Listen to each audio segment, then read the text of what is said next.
বাক্সা জিলাৰ প্ৰশাসনৰ তৰফৰ পৰা আপোনালোকক আদৰণি জনাইছোঁ। আপোনালোকে অৱগত যে যোৱাকালি ইলেকশ্যন কমিশ্যন অফ ইণ্ডিয়াই আমাৰ ৰাজ্যখনত বিধানসভাৰ যি নিৰ্বাচন তাৰ দিন ঘোষণা কৰিছে আৰু আমি গম পাইছোঁ যে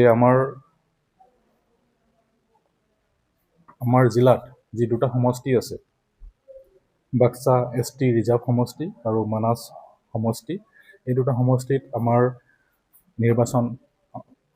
নিৰ্বাচন আমাৰ অনুষ্ঠিত হ'ব। আমাৰ যি শিডিউল ঘোষণা কৰিছে সেই অনুযায়ী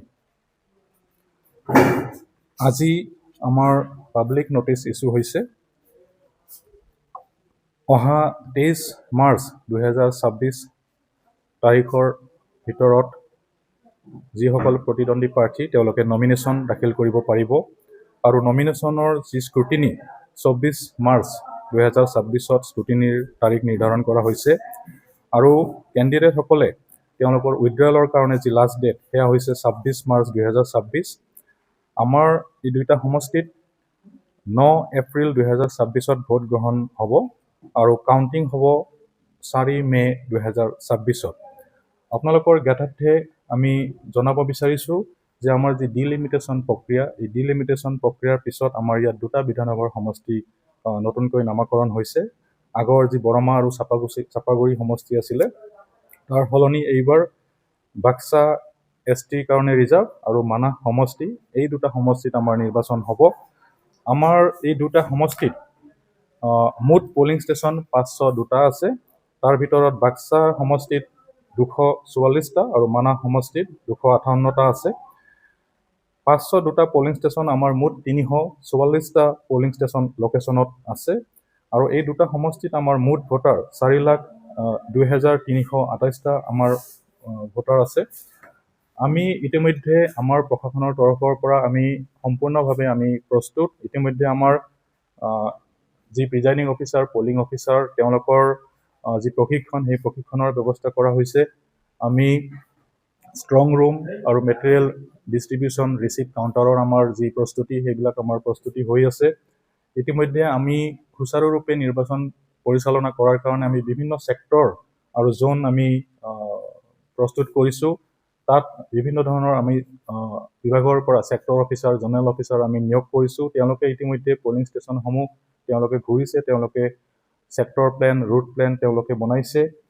আমি আমাৰ এই ভোটগ্ৰহণ কেন্দ্ৰবিলাকত আমি মাইক্ৰ' অবজাৰভাৰৰো আমি ব্যৱস্থা কৰা হৈছে ইলেকশ্যন কমিশ্যন অফ ইণ্ডিয়াৰ গাইডলাইন মতে।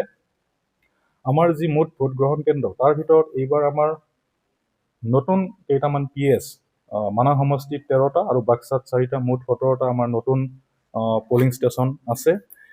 এইবাৰ যি ভোটগ্ৰহণ প্ৰক্ৰিয়া আৰম্ভ হ'ব তাত ইলেকশ্যন কমিশ্যন অফ ইণ্ডিয়াই কিছু নতুন ইনিচিয়েটিভ তেওঁলোকে আগবঢ়াইছে। তাৰ ভিতৰত মোবাইল ডিপজিট ফেচিলিটি, যিবিলাক ভোটাৰে তেওঁলোকে ভোটগ্ৰহণ কেন্দ্ৰলৈ যাব ভোট দিয়াৰ কাৰণে, তেওঁলোকে বাহিৰত ধুনীয়াকৈ মোবাইল ৰাখিব পাৰিব। তাৰ কাৰণে মোবাইল ডিপজিট ফেচিলিটিৰ ব্যৱস্থা কৰা হৈছে।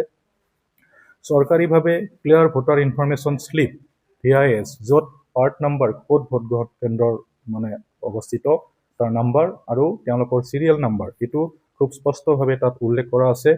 এইবাৰ প্ৰথমবাৰৰ কাৰণে অনলাইন এপ ECI নেট বা প্ৰিজাইডিং অফিচাৰ এপৰ ব্যৱস্থা কৰা হৈছে। তাৰ যোগেদি আমি ৰিয়েল টাইম ভোটাৰ টাৰ্ণ আউটৰ যি আপডেট এইবিলাক পাই থাকিম। তাৰ উপৰিও প্ৰিজাইডিং অফিচাৰে যেতিয়াই ভোটগ্ৰহণ কেন্দ্ৰত উপস্থিত হ'ব, এই ইনফৰমেশ্যনটো এই এপৰ যোগেৰে তেওঁলোকে আপলোড কৰিব। মকপল যেতিয়া কৰিব সেইটো তেওঁলোকে আপলোড কৰিব আৰু ভোটৰ শেষত তেওঁলোকে এই ইনফৰমেশ্যনটো এপত আপলোড কৰিব। গতিকে আমি এপৰ যোগেৰে আমি ৰিয়েল টাইম বেচিছত গোটেই তথ্যখিনি আমি পাই থাকিম। লগতে 100% ৱেব কাষ্টিঙৰ ব্যৱস্থা কৰা হৈছে। প্ৰতিটো পলিং ষ্টেচনত এই ব্যৱস্থা কৰা হৈছে। এইবাৰ যিসকল কেণ্ডিডেট তেওঁলোকৰ তৰফৰ পৰা যি এটা বুথ ভোটগ্ৰহণ কেন্দ্ৰৰ বাহিৰত থাকে ৰাইজক সহযোগ কৰাৰ কাৰণে, ভোটাৰক সহযোগ কৰাৰ কাৰণে, সেইটো পলিং ষ্টেচনৰ 100 মিটাৰৰ যি পৰিধি তাৰ বাহিৰত ৰখাৰ ব্যৱস্থা কৰা হৈছে। BLO সকলক স্পষ্টভাৱে ID কাৰ্ড দিয়াৰ ব্যৱস্থা কৰা হৈছে আৰু এইবাৰ প্ৰথমবাৰৰ কাৰণে যি EVM, তাত যি বেলট পেপাৰ ফিক্স কৰা থাকে, তাত কালাৰ্ড ফটোগ্ৰাফৰ ব্যৱস্থা কৰা হৈছে।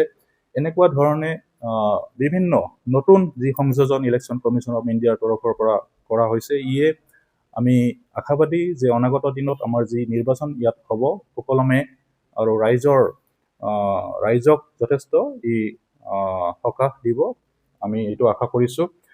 আমাৰ যিহেতু নিৰ্বাচন ঘোষণা হৈছে, আমি মডেল কোড অফ কণ্ডাক্ট নিৰ্বাচনী যি আচৰণবিধি, এই আচৰণবিধিৰ ক্ষেত্ৰত আমি ইতিমধ্যে সষ্টম হৈছোঁ। আমি বিভিন্ন ধৰণৰ ছাৰ্ভিলেঞ্চ টীম, আমাৰ static surveillance team, flying squad, আমাৰ ভিডিঅ' ছাৰ্ভিলেঞ্চ টীম আমি গঠন কৰিছোঁ। দুটা সমষ্টিত আমি প্ৰায় 20টা টীম গঠন কৰিছোঁ। তেওঁলোকে ইতিমধ্যে যি আমাৰ আচৰণবিধি সন্দৰ্ভত যিখিনি গাইডলাইন, সেইমতে তেওঁলোকে কামত লাগি গৈছে। আমি যিবিলাক ভোট গ্ৰহণ কেন্দ্ৰ আমি নিৰ্ধাৰণ কৰিছোঁ, তাত এচিয়ৰ্ড মিনিমাম ফেচিলিটি, কিছু ফেচিলিটি যেনে ছাফিচিয়েণ্ট লাইটৰ ব্যৱস্থা, খোৱা পানীৰ ব্যৱস্থা, টয়লেটৰ ব্যৱস্থা, এই গোটেই ব্যৱস্থাখিনি, ৰেম্পৰ ব্যৱস্থা, এই গোটেই ব্যৱস্থাখিনি এচিয়ৰ্ড মিনিমাম ফেচিলিটি আমি নিশ্চিত কৰিছোঁ। আমাৰ যি ষ্টাফ, তেওঁলোকে ভ্ৰমণ কৰি পলিং ষ্টেচনবিলাকত এই ফেচিলিটিখিনি তেওঁলোকে নিশ্চিত কৰিছে। গতিকে আমি আমাৰ প্ৰশাসনৰ তৰফৰ পৰা 2টা সমষ্টিৰ কাৰণে আমি নিৰ্বাচন পৰিচালনা কৰাৰ কাৰণে আমি সষ্টম হৈ আছোঁ। আপোনালোকৰ জ্ঞাতাৰ্থে তথা ৰাইজৰ জ্ঞাতাৰ্থে আৰু আমাৰ যি পলিটিকেল পাৰ্টি, তেওঁলোকৰ জ্ঞাতাৰ্থে মই জানিব বিচাৰিছোঁ যে আমাৰ যি নমিনেশ্যন দাখিল কৰাৰ যি প্ৰক্ৰিয়া, এই প্ৰক্ৰিয়া আৰম্ভ হৈছে। আমাৰ 2টা সমষ্টি, 41 মানস সমষ্টিৰ কাৰণে আমাৰ কাৰ্যালয়ত DC অফিচ বাক্সাৰ যি ৰুম নম্বৰ 1, তাত তেওঁলোকে নমিনেশ্যন পত্ৰ দাখিল কৰিব পাৰিব। আৰু মানাহ সমষ্টিৰ কাৰণে আমাৰ ৰিটাৰ্ণিং অফিচাৰ হৈছে Shri Rituttam Bora, ACS, ADC IC SDO civil Salbari, আৰু এছিষ্টেণ্ট ৰিটাৰ্ণিং অফিচাৰ হৈছে Nirman Nath, assistant commissioner Salbari, Manas Jyoti Malakar, assistant commissioner Salbari, আৰু অনুপম দাস, এছিষ্টেণ্ট কমিশ্যনাৰ শালবাৰী।